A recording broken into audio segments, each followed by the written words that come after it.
Mereka para salafus saleh teman-teman sekalian berharap agar amalnya tidak diketahui. Dan Nabi SAW juga sudah mengatakan dalam hadis sahih riwayat Muslim, Inna Allah yuhibbu taqiyul ganiyul khafi. Allah cinta sekali dengan hamba yang taqi, suka patuh pada Allah. Yang diperintahkan kerjakan, yang dilarang jauhi. Yang halal nikmati, yang haram tinggalkan. Lalu ghani, kaya, suka bersedekah. Dan khafi, suka merahasiakan amalnya. Sebagian salafus saleh teman-teman pernah bersedekah 20 tahun. Bukan 20 tahun malah, seumur hidupnya sekian tahun dia bersedekah. Gak ada yang tahu kalau dia bersedekah. Termasuk orang-orang miskin yang menerima sedekahnya. Dinukil sebuah kisah seorang penduduk Madinah dari cucu Nabi SAW. Orang ini sangat soleh. Setiap habis sholat malam, dia nggak cerita sama istrinya. Dia ambil gandum, ya, berkarung-karung, 1 kilo, diangkat sampai 100 kilo. Pikul di karung besar, dipelutut di pundaknya. Dibawa. Dia naik kuda, dilempar ke rumah 100 orang miskin. Dia nggak ketuk ya, ini dari saya, nggak ada.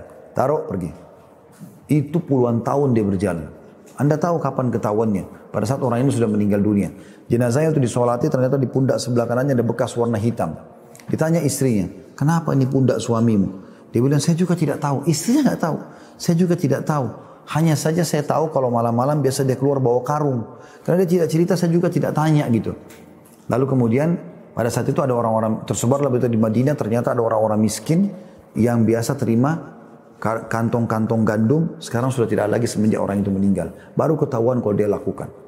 Puluhan tahun seorang di antara mereka teman-teman berpuasa sunnah Senin Kamis 20 tahun lebih istrinya nggak tahu. Kok bisa? Bukan dia tidak bisa cerita sama istrinya, bukan dia tidak bisa ajak, tapi rupanya sebelum menikah, ini ijtihad dari dia ya. Sebelum dia menikah dia nggak pernah sama sekali. Dia selalu puasa Senin Kamis. Begitu dia nikah dia tidak cerita sama istrinya kalau saya puasa Senin Kamis.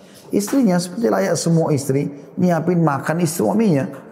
Kalau Senin sama Kamis dia nggak bilang, nggak usah saya lagi puasa, enggak. Dia diam saja, dia bawa, suruh bungkusin. Istrinya pikir dia makan. Dia kebetulan punya toko di satu tempat gitu ya, di kota Irak pada saat itu, di salah satu kota di Irak. Dia pergi, kemudian dia buka, kalau dia lagi makan siang, dia panggil orang miskin, dikasih makanan itu. Dia pulang ke rumahnya setelah maghrib.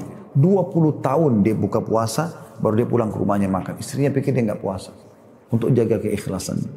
Seseorang di antara mereka, teman-teman sekalian, pada saat dia tidur malam hari, dia tidurin istrinya, sampai tidur kemudian dia bangun sholat malam. Sampai istrinya tidak tahu bertahun-tahun begitu. Satu malam istrinya terkaget, lalu lihat suaminya sholat. Dibiarkan sama dia. Besok dilihat sama lagi. Terus begitu. Dan selalu kalau pagi-pagi matanya suaminya sampai memerah, kurang tidur.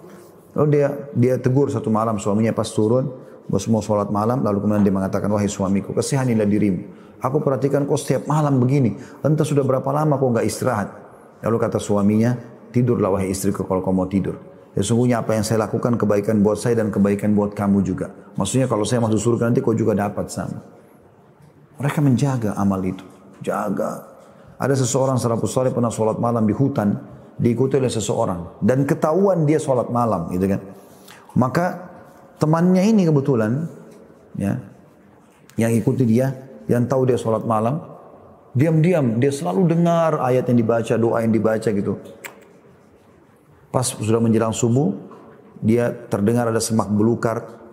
Maka orang yang sedang sholat ini kaget, lalu dia mengatakan, semoga Allah merahmatimu, keluarlah. Kau mata-matai saya. Maka temannya mengatakan, iya. Saya mau tahu, karena selama ini saya dengar cerita, kalau kau tidak pernah tinggalkan sholat malam, maka saya mau cari tahu. Apa kata orang yang ketahuan amal solehnya ini? Dia bilang apa? Di tengah hutan berdua sama temannya, dia mengatakan, saya mohon kepadamu, tolong rahasiakan apa yang kau lihat. Dia mohon supaya jangan dicerita. Kalau kita subhanallah sekarang terbalik, berharap orang ekspos. Nggak akan sedekah kecuali ada kamera. Sebentar. Dan syuting dulu, kamera. Berdoa di depan Ka'bah, subhanallah, harus Ka'bah kelihatan, sebentar, ya, supaya ditahu berdoa depan Ka'bah. Ada berapa kali saya tahu orang begitu foto. Kenapa akhi dan ukhti? Apa yang mau didapat? Ini lidahnya manusia. Oh, kamu hebat. Terus apa? Gemuk kah kamu? Gak ada manfaatnya gitu.